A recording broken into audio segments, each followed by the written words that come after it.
कृपया कहानी को पूरी सुने। कहानी अच्छी लगे तो लाइक एंड सब्सक्राइब जरूर करें। जैसे ही मैंने मायके का दरवाजा खटखटाया, भाभी ने दरवाजा खोला।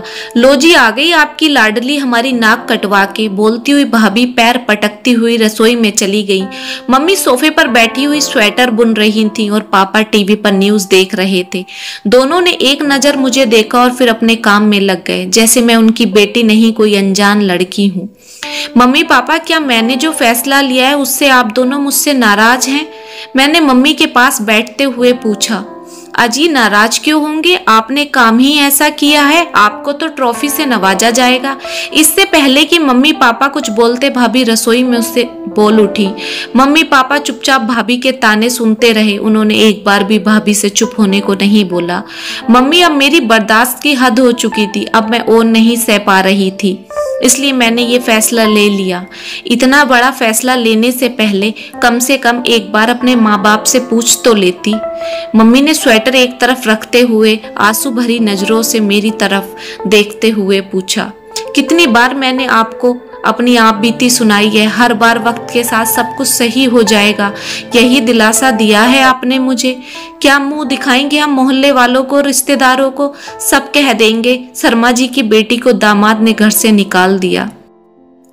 मम्मी, उसने मुझे नहीं निकाला, मैं खुद उसे तलाक देकर आई हूँ। मुझे बस मेरे शैक्षिक दस्तावेज चाहिए, बाकी मैं यहाँ आपके सर पड़ने नहीं आई हूँ। मैंने अपना कमरा किराए पर ले लिया है, आप बेफिक्र रहो।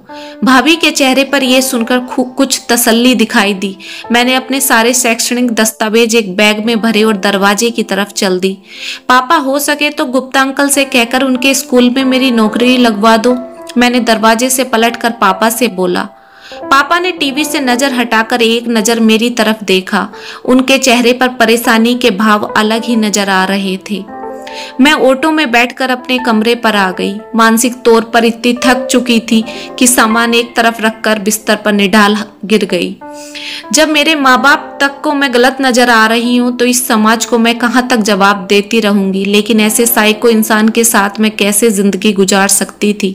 मैंने कैसे उसके साथ 2 साल गुजारे हैं, वो तो बस मैं ही जानती हूँ। सुहाग रात को ही करण ने मुझसे बोल दिया था कि इस घर में तुम्हारा मतलब सिर्फ मुझसे और मेरी माँ से रहेगा, बाकी मेरे पापा और दोनों भाइयों से तुम्हारा कोई मतलब नहीं। मैं नहीं चाहता कि तुम उनसे बात करो या किसी भी तरह की नजदीकियां बढ़ाओ। ये सुनकर मुझे बहुत अजीब लगा। करण शायद पहला बंदा हो जो ये चाहता हो कि उसकी पत्नी उसके परिवार से मतलब ना रखे, लेकिन मैंने करण की बात को हल्के में ले लिया।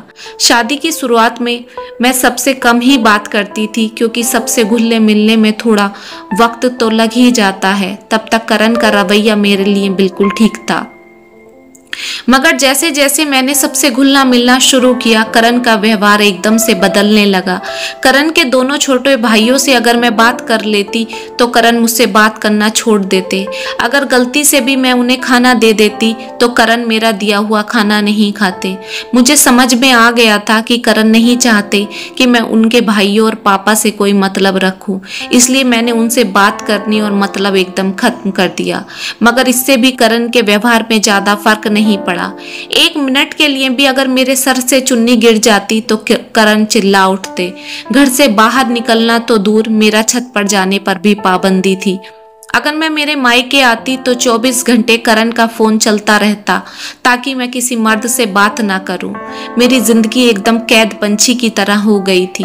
मैंने मम्मी पापा से कहती तो वक्त के साथ सब कुछ ठीक हो जाएगा का दिलासा दे दिया करते। एक दिन बाथरूम में कपड़े धुलते वक्त मेरा पैर फिसल गया और मैं जोर से बाथरूम में गिर पड़ी।